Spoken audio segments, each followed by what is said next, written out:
So we're moving on to chapter 14, which covers firms in competitive market, or you can even say perfect competition. But before jumping on to perfect competition, it's better if you have an idea about four market structures.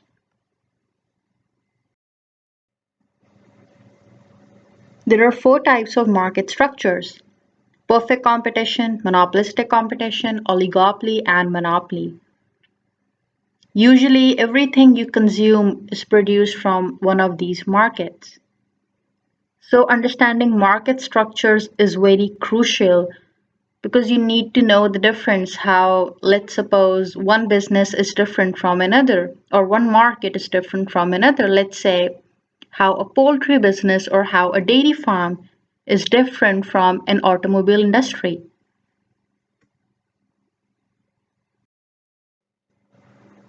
An important point to consider is that how these four markets are categorized or differentiated. Definitely, there are distinct characteristics of each market, but usually these three characteristics are important. That is, the number of firms in that particular market. So, there are some markets where there are so many firms, and definitely, when there are so many firms, it means there is a lot of competition. And there are some markets where there are just few firms dominating the market. The second one is ease of entry and exit.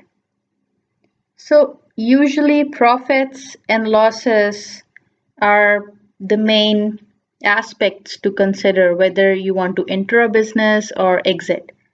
So, usually, when let's suppose a firm is earning a lot of profit, so this will attract entry of new potential firms.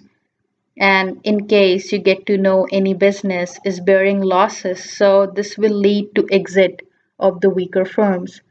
Apart from profits and losses, there are more barriers like expensive or huge setup cost of a business is also a barrier to entry. Other than that, government also creates barrier by not giving license to everyone.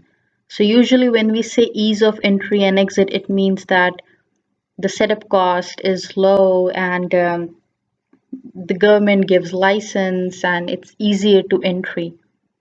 And the final one is degree of product differentiation. So in simpler word, it means that how unique your product is.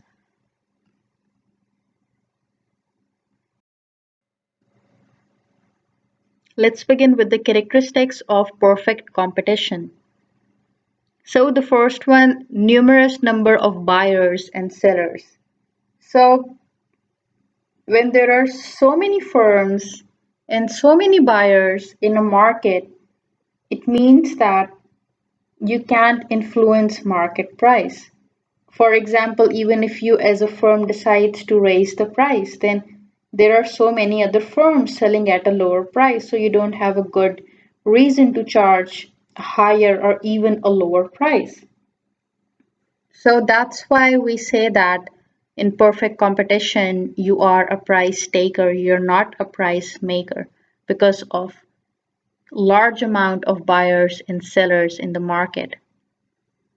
The second one is very important, that is homogeneous product, as in everyone is selling similar product. Like I cannot differentiate whether the strawberries are from your farm or someone else's farm, or I cannot differentiate whether milk is from my farm or someone else's farm because all the products are same. There is no branding. So farmers market where you can buy vegetables, fruits, or even you can buy wheat, sugar, which is not branded, even milk, which is not branded. Usually these comes within perfect competition because there is no branding. But if any of these commodities are branded, let's say we have different brands of milk or different brands of sugar, then that would be into monopolistic competition. So remember the product should be similar and there is no branding involved in perfect competition. Third one is there are low barriers to entry and exit. So Usually, let's suppose if you want to set up a dairy farm, that's cheaper as compare if you want to set up an automobile industry or maybe building aircrafts, that's too expensive. And even if you want to exit that firm, then that would be expensive too because you have bared high setup cost. So for perfect competition, if you want a farm or grow vegetables, fruits, so usually this is considered cheap, and that's why we see there are low barriers to entry and exit as compared to the other market structures. Fourth one, as I mentioned before as well, you are a price taker. You are a price taker because of the reasons, the characteristics I just mentioned, that there is a large amount of sellers and buyers and the product they're offering is same. So you don't have a good reason to charge a higher price or a lower price.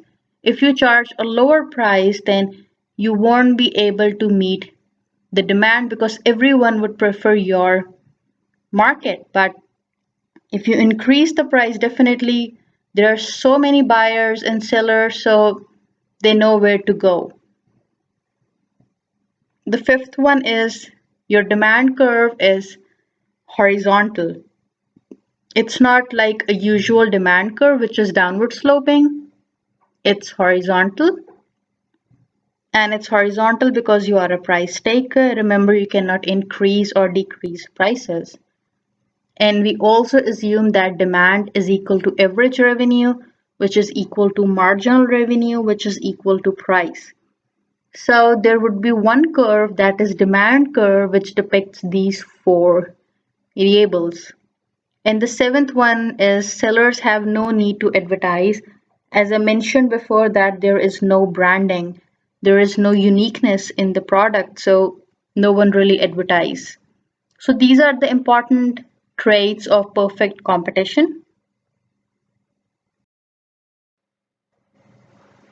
So the first graph is the market graph. Let's suppose we're analyzing the market of milk. So all the firms participating in the market is depicted from the first graph, which we call a market graph, and the equilibrium price is 8. And you notice the demand curve is downward sloping, the usual demand curve. But the other graph where I have written firm, it's actually individual firm graph. Like all the firms are depicted in the market graph, but if you want to see individual graph, that's individual graph of one firm. So notice the demand curve here is a straight horizontal line. It's not downward sloping like usual demand curves. It's because you are a price taker. You are not a price maker. You have to opt the price as given by the market. The market equilibrium price is 8, so that's what you have to follow. And in case you choose to charge a higher price, that is 10. So the consumers will go to other farmers who are providing milk cheaper. Or if you decrease the price, definitely you will have infinite demand that you won't be able to supply. So this straight horizontal line also depicts that price is equal to average revenue, which is equal to marginal revenue, which is equal to demand. So price, it's very clear, it's $8. This also shows the demand curve. It shows average revenue and marginal revenue. So marginal revenue is additional revenue your firm receives by sale of additional output.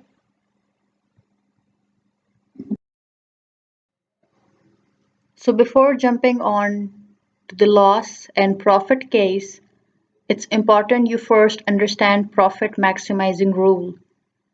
So profit maximizing rule is a condition where you should produce at a point where marginal revenue cuts marginal cost curve or where marginal revenue is equal to marginal cost curve. So remember, marginal revenue curve also depicts average revenue, price, and demand curve. So do not get confused. One curve depicts these four variables. So the idea is very simple. This concept depicts that you should be producing a certain amount of quantity to maximize, to increase your profit ratio. So in this scenario, the point of tangency, if you follow it up, you should be producing 20 units of output at price 8, because at this price and this quantity will increase or maximize your profit. But suppose if you're producing only 15 units of output, as in you're at a point where marginal revenue is less than marginal cost. So it means that you're not producing optimally or efficiently. You can increase your revenue if you produce at 20 unit.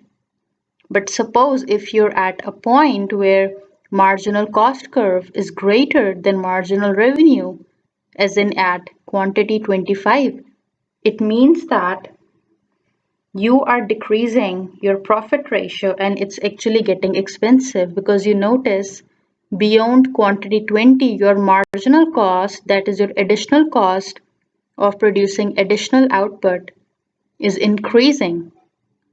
So the optimum level is quantity 20 at price 8, because that's the point where marginal revenue cuts the marginal cost curve. If you produce more or less, it means you're decreasing your profit ratio.